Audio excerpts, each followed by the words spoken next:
1,000 Words is having a show from the 27th of November to the 4th of December at the Truman Brewery in Spitalfields. The Righteous Brothers will also be showing their viral artworks with signed posters, prints and cards available, all making excellent Christmas gifts for your wide-awake loved ones. I'll be there every day, so pop by for a chat and see the portraits from the series in the flesh. We also have a special guest. Andrew Bridgen will be giving presentations on the Friday, Saturday and Sunday evenings, so come along, enjoy the art and meet other like-minded people. The exhibition is free. Tickets to see Andrew are available at therighteousbrothers.uk. I mean, admittedly, you did get a taste of my irritability over the technical thing. Actually, if you want to know the essence of me, it's basically that I'm never happier than when taking the piss. You're making our cause look ridiculous. Right.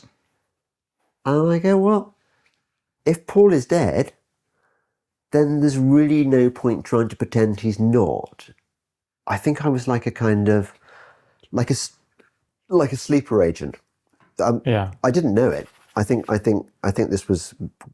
God decided this was going to be my role.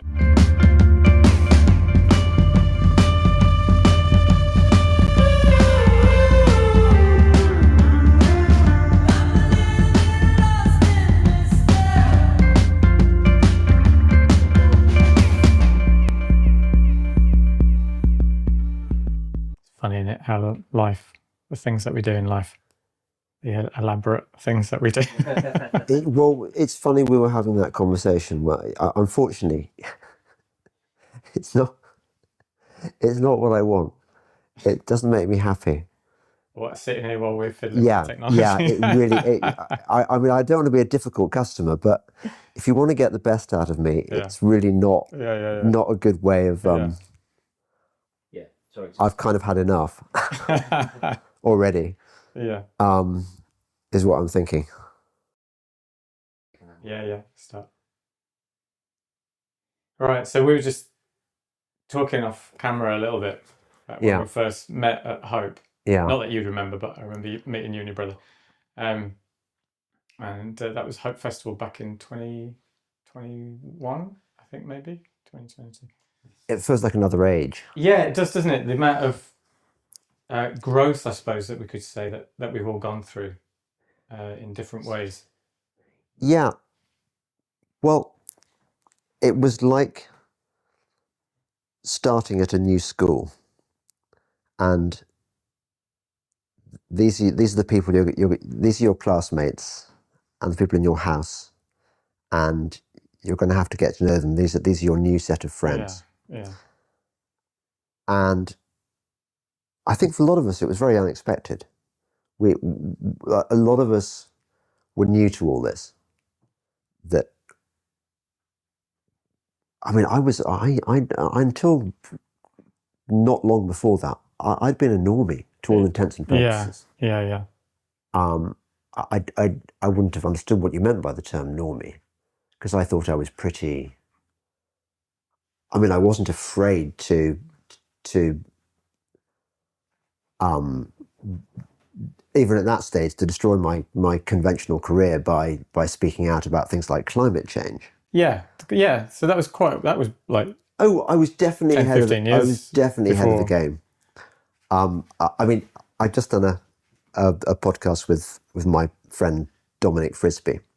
Oh, you know Dominic. Okay, yeah. And Dominic said, the problem with you, James, is you're too early. You're too early on things. It's like in the stock markets.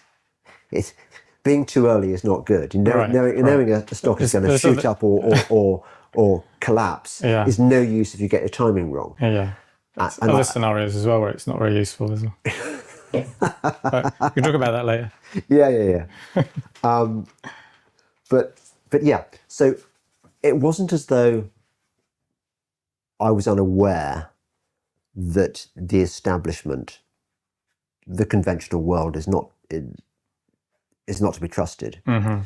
But I hadn't realised the degree to which this extended from the world of so-called climate science, which it's not science, to everything, to history, to medicine, to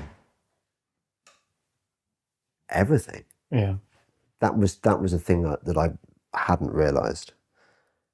And I met this new crowd of people who became, it was like meeting the best friends I never knew I had. It was, wasn't it, for a lot of people? Right. Yeah. It was very strange to find people that you could just have eye contact with and sort of feel open with without any of the guard that perhaps we've, got used to having with. Of course. Well, I've always been I've always been quite frank. I've always been very open with myself. That when I meet, there's a sort of English thing that a lot of English people have been trained to do or do instinctively, which is there's this reserve. They hold something back. Yeah. I never bother with that stuff. I suppose it is quite un-English of me. I'm straight in there. What you see is what you get. I don't think the version of me you see when you first meet me is significantly different from the one where, I mean, admittedly, you did get a taste of my irritability over the technical thing. I can sympathise. It's just that you found my weakness. Okay. I absolutely loathe technology, and I loathe things that require tinkering and mechanics and electronics, and it's never been of any interest to me. I have a very low boredom threshold. Right. And if it interests me, I can spend days, a lifetime doing it. Yeah. But if it doesn't, I don't want to know. Yeah. So even in that situation where you could have been completely passive, do you find it tricky to be passive? Could you say you couldn't just sit and sort of meditate on you sort of irritated by proxy because we were getting frustrated with the tech? I just thought, just get on with it. Yeah. Can we just do it? Yeah. I mean, that's always been my policy with my podcast. Yeah. There are definitely the occasional technical flaw in my podcasts. And I kind of think, well, it's not the bit that interests me. The bit that interests me is the chat. Sure. And I'm good at the chat. I can chat for England. Yeah. That's handy. Which is why I'm very happy in my skin, generally. Yeah. As long as I'm doing what I like doing, like being on a horse, or doing podcasts, or hanging with people that I can talk to about this stuff. Yeah. Which is what was great about that Hope Festival, that one didn't have to edit oneself. Not that I do edit myself generally, but it was nice to be with people where it wasn't even an option. It wasn't even an option. Yeah. Yeah.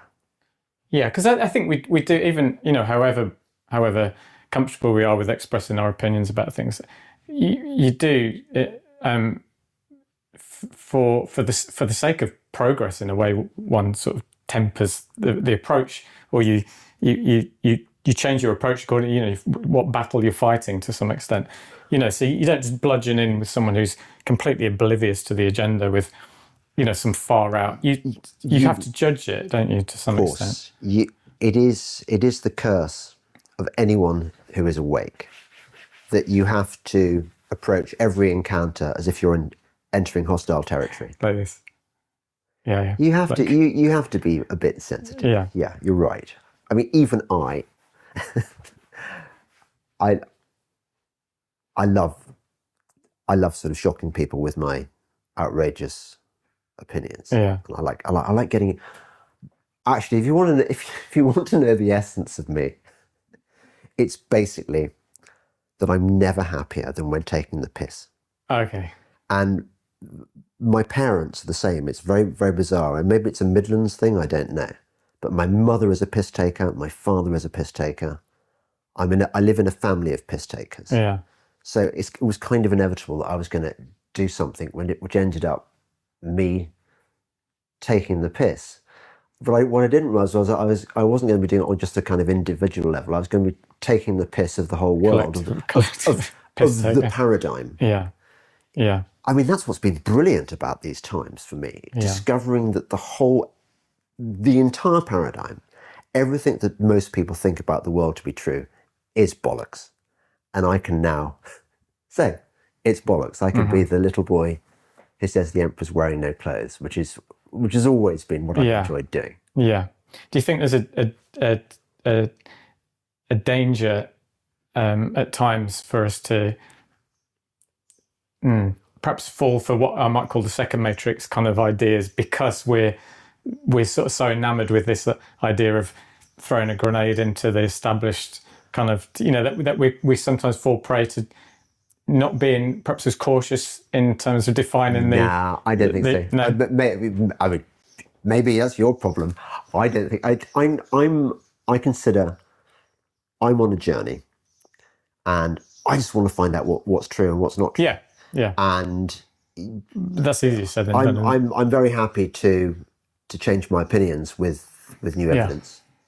So, for example, I'm not very sold on Tartaria. I think it's a great idea. Mm-hmm. I like the idea that there was this whole region of. I mean, of course, I'm aware there's a place called Tartary. Sure. There was even a poem about it. If I were Lord of Tartary, myself and me alone. But I'm not quite there on the all big buildings are transmission devices for amazing power. Like show me, persuade me more. Yeah. Give me. Same with mud floods and things. Yeah. Same with. But I suppose that's what I mean in a way. I have friends, who I can see they've woken up and then they'll sort of grab everything like Tartaria without perhaps looking for real evidence. And I suppose that's all I mean. Is that can then play into the hands of the agenda, because it muddies the water, so to speak. I'm more worried about people being what I call purple pilled. I've not heard that one. What's purple pill? Well, because I coined it, and you don't listen to my podcast enough, but or read the pieces I write about this. But basically, it's that people, they go down the rabbit hole. They discover that astonishingly the government is not their friend, and that the medics are not there to save their lives. Yeah. They're actually there to administer this poison on behalf of the pharmaceutical industry and big evil generally. Yeah. And so notionally they wake up, but they realise that this new world they live in is quite a discomforting one, because their friends will no longer talk to them. They can't relate. They can't have the conversations they used to have.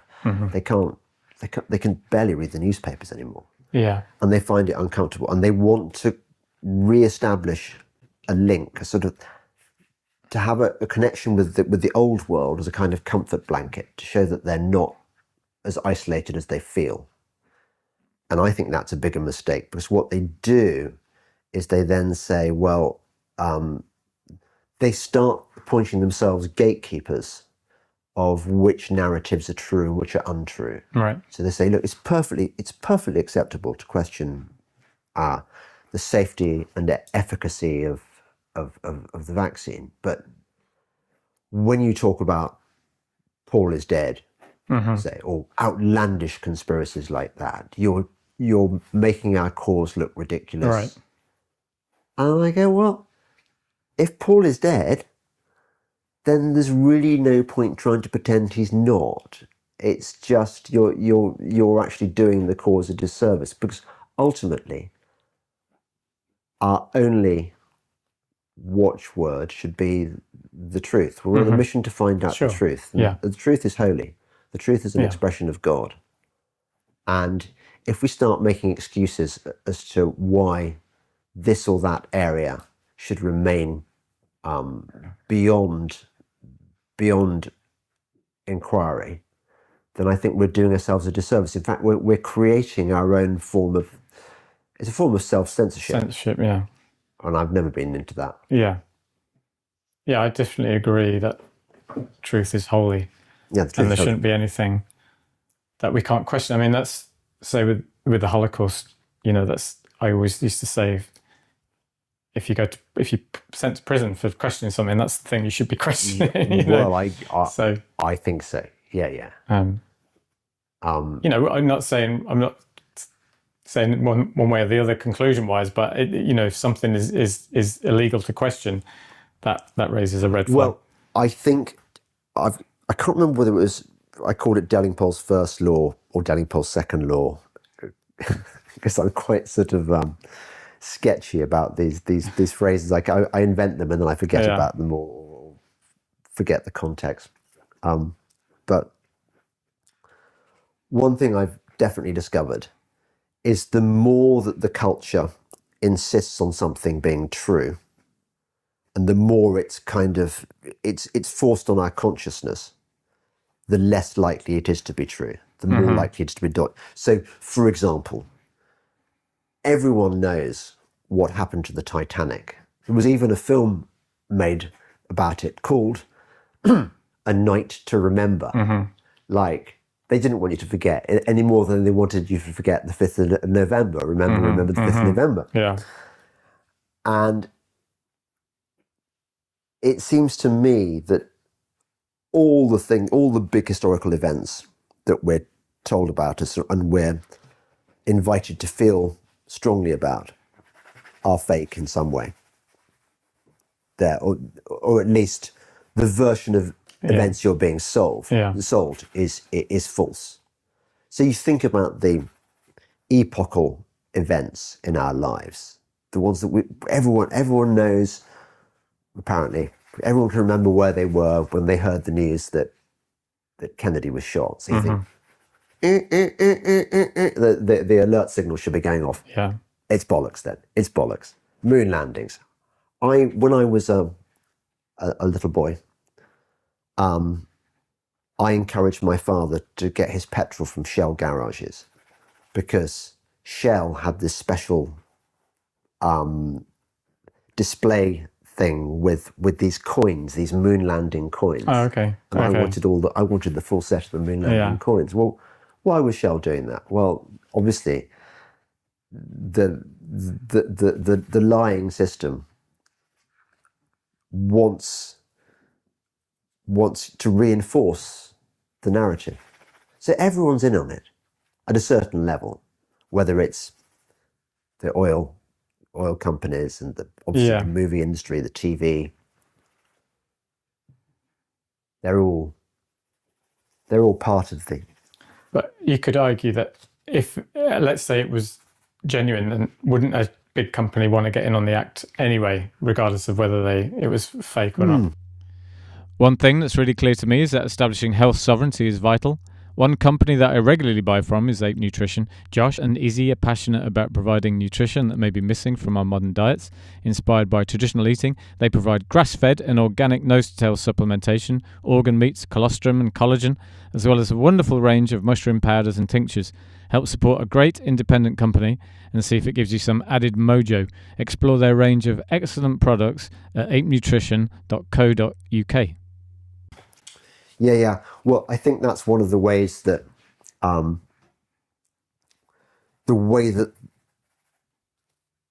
people are persuaded to buy into the deception. There's always an explanation. There's always a rational explanation for the normies, and the normies are satisfied with that. So you'd think, well, of course, petrol stations are going to market this big event.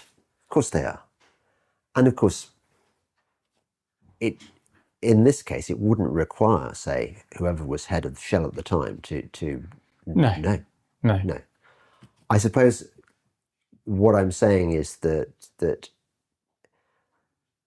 our culture reinforces these narratives at every level, which is why it's so hard to persuade people that they're being had, because everything reinforces that this particular view they have of the world. Yeah, sure.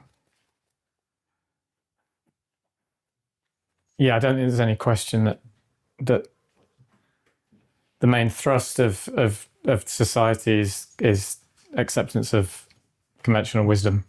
There's very little in our education system which encourages free thinking, questioning. The rewards for buying into the narrative. I'm a classic product of that system. I was really good at school. I was top of a lot of my subjects because I quite learning stuff. Yeah. I was good at general knowledge, and then I got a place at a smart university that everyone wanted to get into, and this is how. And then after that, the next step is obviously a good job.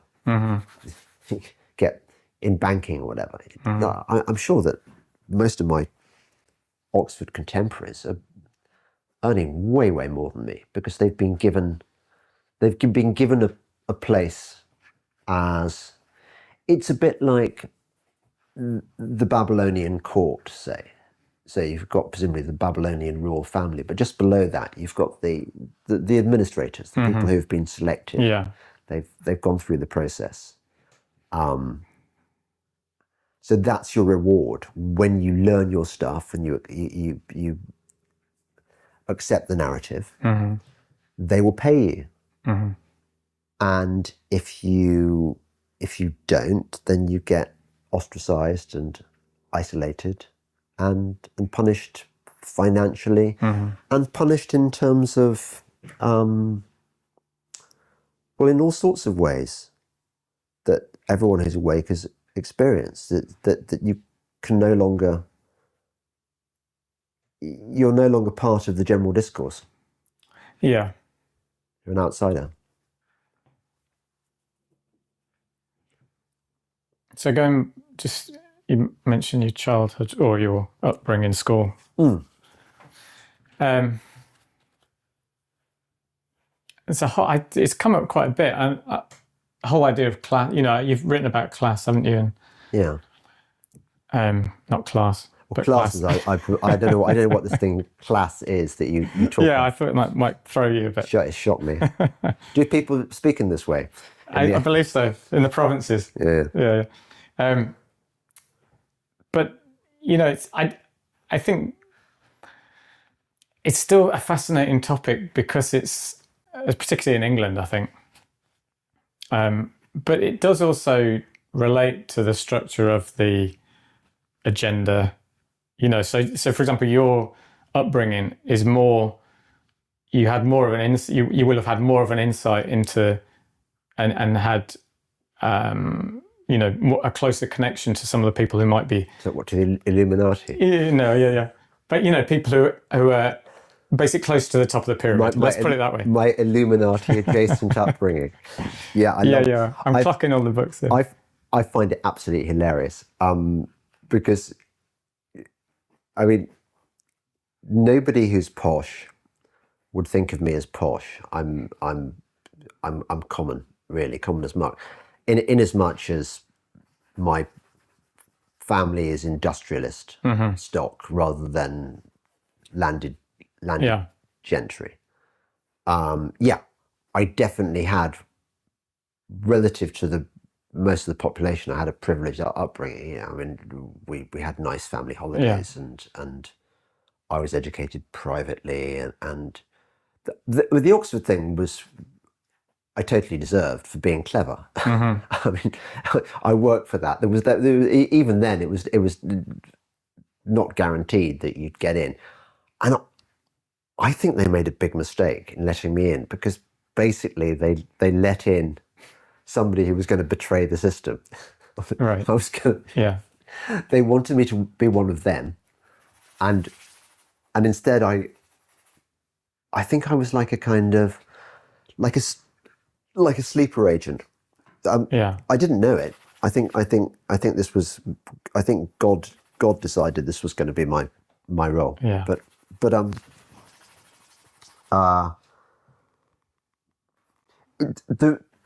as you know, we in our circles, and in the broadest sense of the awake movement, although I don't know what that means. No. But people who are awake.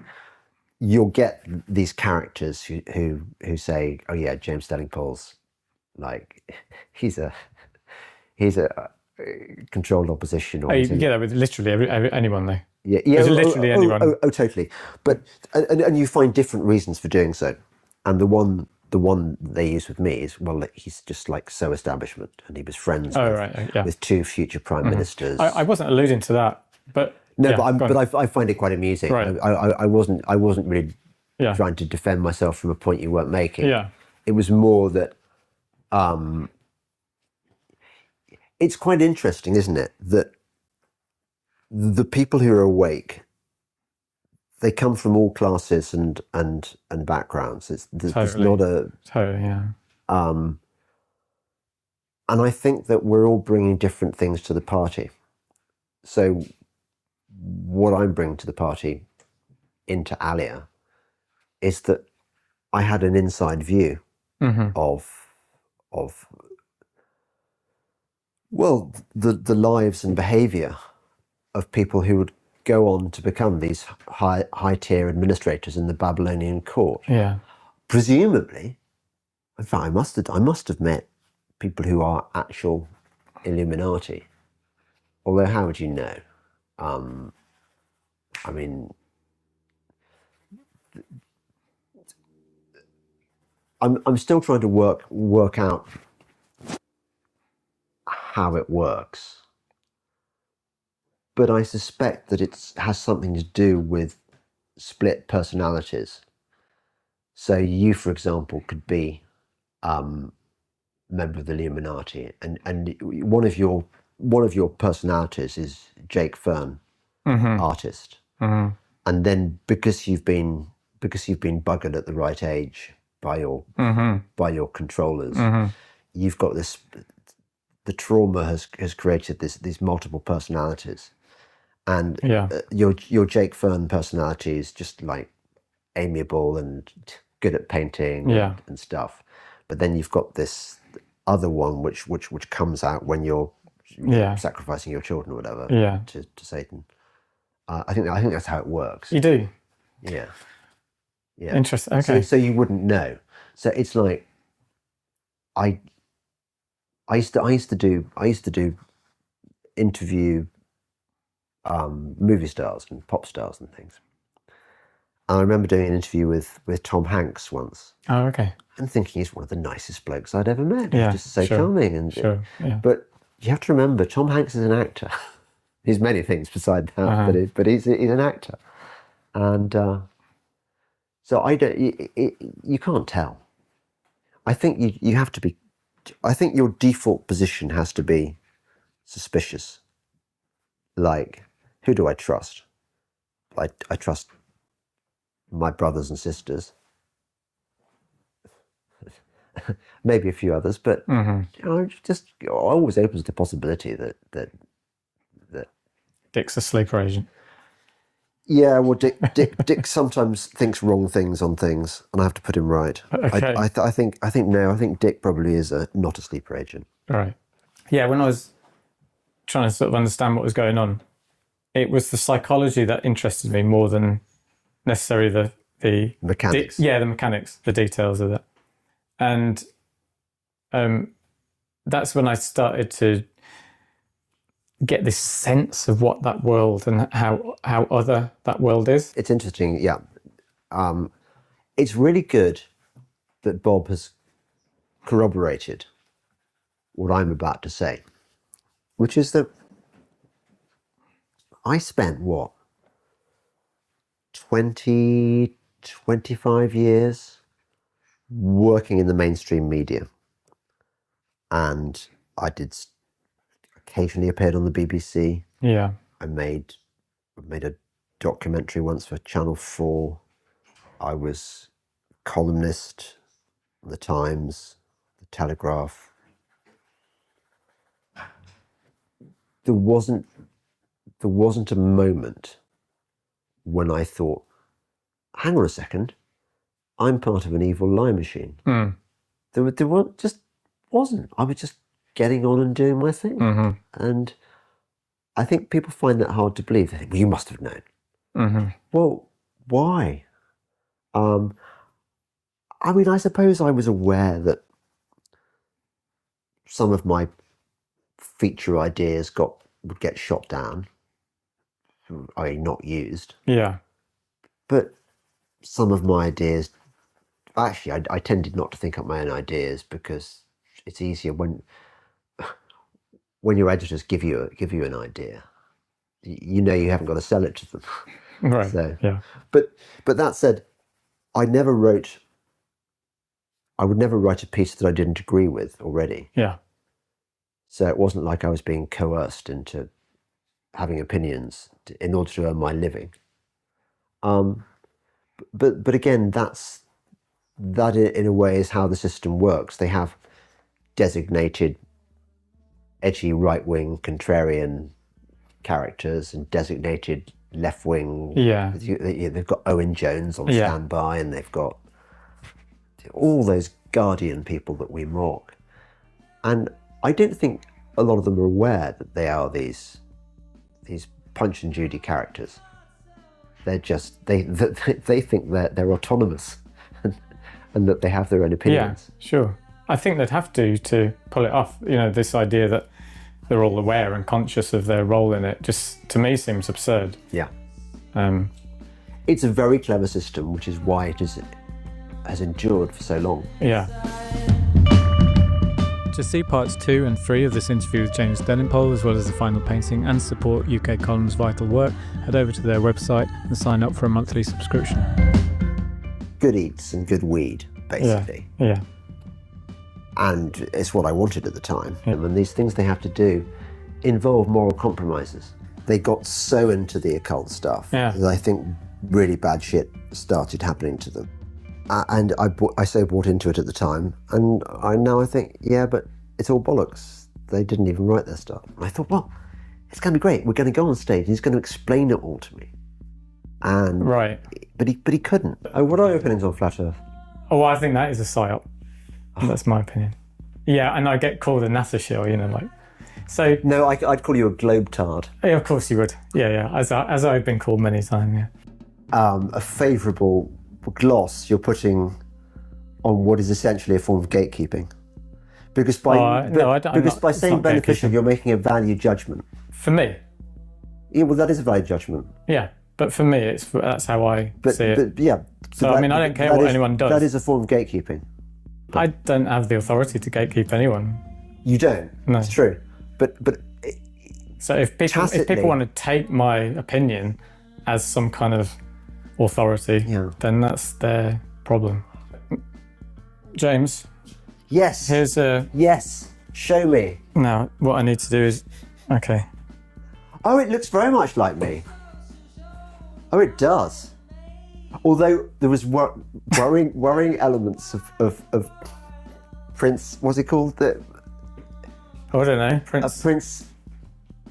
What's the one who's going to be king? Charming. No, the evil, the William. Remember? No, okay. It looks really like